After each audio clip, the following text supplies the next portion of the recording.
Hello, bienvenue au Café de l'Emploi, le podcast spécial recherche d'emploi. Je suis Lorinda, coach en insertion professionnelle.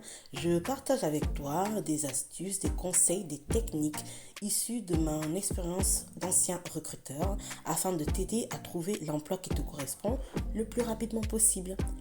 Assis-toi confortablement, prends de quoi noter et c'est parti. Dans ce nouvel épisode, nous allons parler d'un challenge. Je mets en place un challenge d'été pour t'aider à marquer l'esprit des recruteurs. Pourquoi? Parce qu'en été, alors que tout le monde est en vacances et que vous pensez que les recruteurs sont en vacances, en fait, c'est un mythe. Nous, recruteurs, pendant cette période-là, on fait un tri des candidatures que nous avons pour pouvoir préparer la rentrée. Parce qu'à la rentrée, donc en septembre, si on est en France, ou en octobre, ou voilà, selon le pays où vous êtes, dans le temps après les vacances d'été, on doit recruter de nouveaux profils. Du coup, on va prendre notre temps pour pouvoir bien vérifier les candidatures qu'on a et voir si on a des nouvelles candidatures. Et donc, on a beaucoup plus de temps que les 1 minute ou 40 secondes qu'on a normalement pour pouvoir analyser un CV. Par conséquent, en tant qu'ancien recruteur, mon conseil, c'est profite de cet été pour pouvoir marquer l'esprit des recruteurs en créant une candidature au top. Et c'est pour ça que ce challenge-là est important pour toi. C'est quoi ce challenge? C'est 5 séances où je vais t'expliquer comment mettre en place toute une stratégie pour pouvoir marquer l'esprit des recruteurs. Donc, ça va être une première séance où on va parler de l'analyse du marché de l'emploi qui correspond à ton secteur. Ensuite, on va faire une deuxième séance où on va parler de ton bilan personnel pour pouvoir mettre en avant tes atouts. Enfin, on va mettre en place des outils qui sont efficaces, convaincants, pour que le recruteur puisse tout de suite être attiré par ta candidature. Puis après, je t'apprends à postuler autrement. Oui, parce que envoyer son CV dans une CV Tech ou sur LinkedIn, c'est démodé. Je vais te montrer comment faire pour postuler tout en profitant de la plage, des cocotiers ou tout autre temps de loisir. Enfin, une fois que voilà, tu as mis en place toutes ces stratégies-là, bien sûr, ce qui va te manquer, c'est convaincre. Et on va faire toute une séance sur comment convaincre un recruteur. Donc, si tu as le temps, si tu as ne serait-ce que 15 minutes par semaine pour pouvoir mettre en place ces stratégies-là, tu es le bienvenu. Et nous commençons tout de suite avec cette première séance qui est sur la création d'une stratégie de recherche d'emploi. Alors, pourquoi il faut créer une stratégie de recherche d'emploi? C'est très simple. Quand on postule à voilà, comme ça, en envoyant des CV sans vraiment savoir où on va, le recruteur le ressent. Et il voit que ce n'est pas forcément une candidature qui lui est adressée. Et même pour toi-même, quand tu postules comme ça, sans vraiment savoir où tu vas envoyer des candidatures à gauche, à droite, et tu vas avoir l'impression de tellement faire de travail, alors que ce n'est pas forcément ce qu'il faut faire. Il vaut mieux faire peu, mais ciblé, efficace, et avoir des résultats, plutôt que de faire beaucoup et ne pas avoir des résultats. Pourquoi est-ce que je pense et je crois fortement au fait de créer une stratégie dans sa recherche d'emploi? Si tu es dans ma newsletter, hein, oui, parce que j'ai une newsletter, si tu veux d'ailleurs t'inscrire, je serai hyper contente de te recevoir parmi ma team caféinée, comme j'aime bien appeler mes abonnés. Il suffit de me demander le lien en commentaire et je t'enverrai le lien pour que tu puisses t'inscrire. Donc, comme je te disais, pour les personnes qui sont dans ma newsletter, vous le savez, j'ai recherché un appartement pendant des années. Voilà, je vous ai fait une newsletter en vous expliquant, mais je cherchais juste un appartement. Et j'ai envoyé voilà, des dossiers de demande de logement un peu partout. Mais cette année, j'ai trouvé mon logement en 8 mois. Ça a l'air long, hein? Ça a l'air hyper long, 8 mois. Mais pourquoi est-ce que j'ai trouvé ça aussi rapidement? Parce qu'il faut savoir que je cherchais quand même un logement pendant longtemps. C'est parce que cette année, j'ai décidé d'être stratégique dans ma recherche de logement. Et c'est cette stratégie-là que je partage avec toi pour que tu puisses faire la même chose dans le domaine de la recherche d'emploi. Chercher un emploi à tout va, je t'assure, et je te le répète encore une fois pour que tu le retiennes bien, c'est pas la meilleure manière de faire. Alors, qu'est-ce que tu dois faire pour pouvoir trouver cet emploi-là de manière rapide sans avoir à faire beaucoup de choses et que ce soit vraiment de manière à marquer l'esprit des recruteurs? Il faut d'abord être spécifique dans cette recherche de travail que tu as. On ne cherche pas tout type de poste. Non, j'aime bien quand j'interroge les personnes sur le poste qu'elles recherchent et qu'elles me disent, voilà, moi je cherche un poste de juriste spécialisé dans les nouvelles technologies. Je préfère ça à une personne qui me dit, bah, écoute, moi j'ai un diplôme en droit et je veux tout. Je veux être secrétaire, je veux être juriste, je veux être politicien, je veux tout. Ça ne donne pas l'impression que vous avez vraiment envie de trouver un poste dans mon entreprise. Vous voyez ce que je veux dire?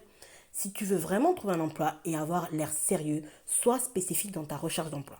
Alors comment tu vas faire ça? Je ne sais pas si tu connais cet acronyme-là. C'est la stratégie SMART. SMART, en anglais, ça veut dire intelligent. Mais c'est surtout quand tu prends les acronymes, chacune des lettres S, M, A, R, T, que tu comprends comment on fixe des objectifs. Alors, pour résumer, c'est très simple. Quand tu veux un appartement, ne dis pas je veux un appartement. Dis je veux un 2 pièces avec jardin, voilà, dans telle ville, avec tel entourage. Et je vais t'expliquer après pourquoi. Donc, dans les objectifs SMART, si tu veux comprendre comment ça fonctionne, il faut comprendre qu'un objectif, ça ne se définit pas juste de manière globale, il faut être spécifique. D'ailleurs, c'est la première lettre du mot SMART veut dire spécifique. S comme spécifique. Donc, quel poste tu recherches exactement?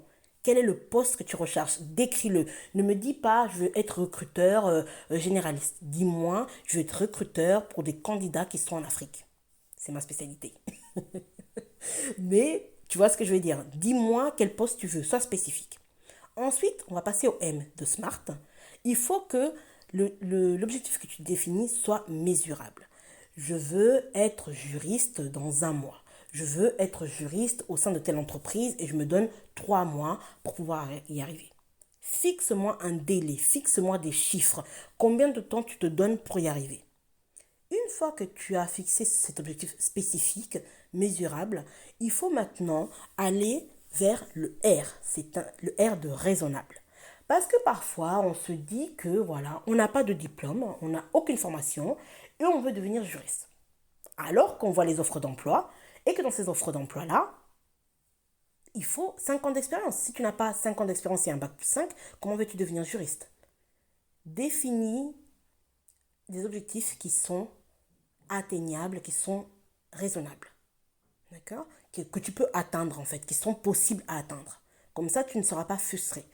Ensuite, d'ailleurs, je viens de te le dire sans le faire exprès, le A de SMART, c'est atteignable. Ça veut dire que je vais devenir juriste dans 3 ans. Moi, j'habite en France, hein, donc on va dire à Paris.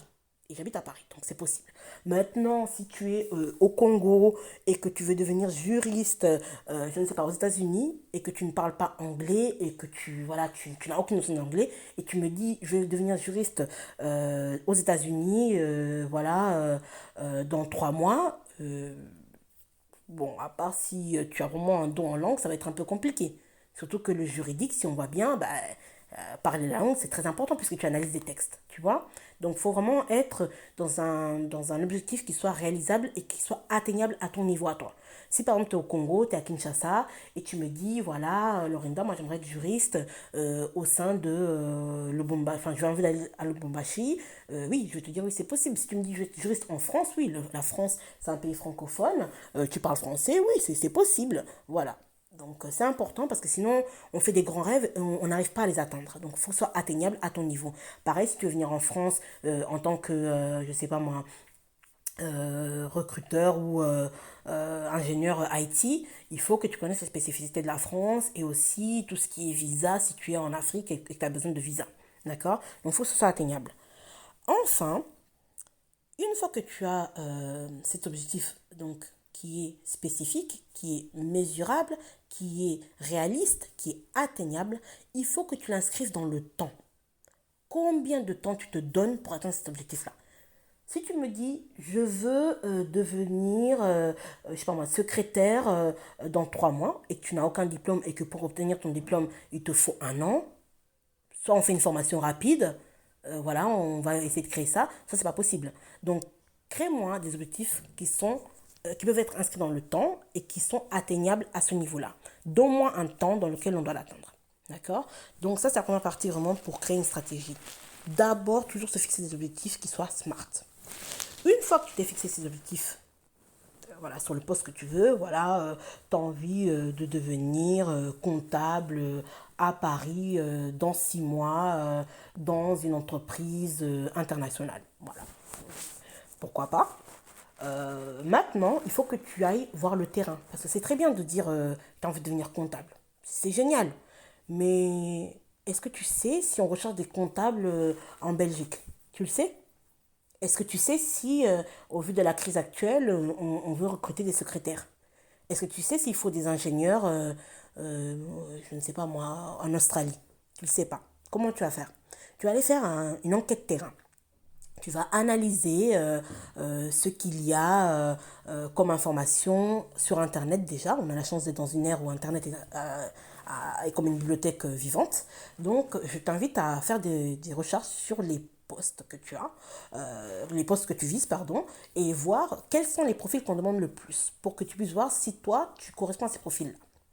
On verra la semaine prochaine, dans le deuxième épisode, bien sûr, de ce challenge, comment faire si tu n'as pas voilà, le profil demandé. Il ne faut pas abandonner comme ça. Une fois que tu as fait cette deuxième étape, tu as fait ton enquête donc sur Internet, tu peux, si tu es dans des pays où voilà, sur Internet, il n'y a pas tout, je peux le comprendre. Je sais qu'il y a des pays, par exemple, en Côte d'Ivoire, il y a des postes où il n'y a pas beaucoup de renseignements. Il n'y a pas de souci. On a d'autres outils qu'on appelle les réseaux sociaux, n'est-ce pas? Je t'invite à prendre contact avec les recruteurs. Je sais ce que tu vas me dire. Tous les recruteurs ne répondent pas. C'est vrai, mais ce n'est pas tous les recruteurs. Beaucoup de recruteurs ne répondent pas, mais certains recruteurs répondent. Et surtout, tu n'es pas obligé de parler qu'avec les recruteurs. Tu peux parler aussi avec des professionnels. Il y a beaucoup de professionnels qui aiment bien parler de leur métier. Demande-leur de prendre un café, demande-leur de les appeler, fixe un temps, 10, 15 minutes, 1 heure, selon ce que tu vois. Et tu parles du métier pour comprendre vraiment ce qui est demandé dans ce métier-là et faire un bilan personnel. Et c'est la dernière étape. Une fois que tu as fixé tes objectifs SMART, que tu as fait une enquête terrain, il faut maintenant aller vers le bilan personnel. Qu'est-ce que j'ai appris? Qu'est-ce que je veux? Qu'est-ce que le terrain a? Et qu'est-ce que moi je peux donner à ce terrain-là? Et qu'est-ce que je ne peux pas donner? Tu notes ça dans une feuille. J'aimerais être ingénieur IT au Maroc. Au Maroc, à Casablanca, on demande telle et telle spécificité. J'ai telle chose, mais telle autre chose, je ne l'ai pas. Voilà. Tu notes bien, tu fais un bilan et tu vois quelles sont les étapes à mettre en place. Voilà. Est-ce que tu dois faire un CV? C'est quoi la prochaine étape à faire? Donc, améliorer ton CV. Est-ce que tu dois prendre une photo pour ce CV-là?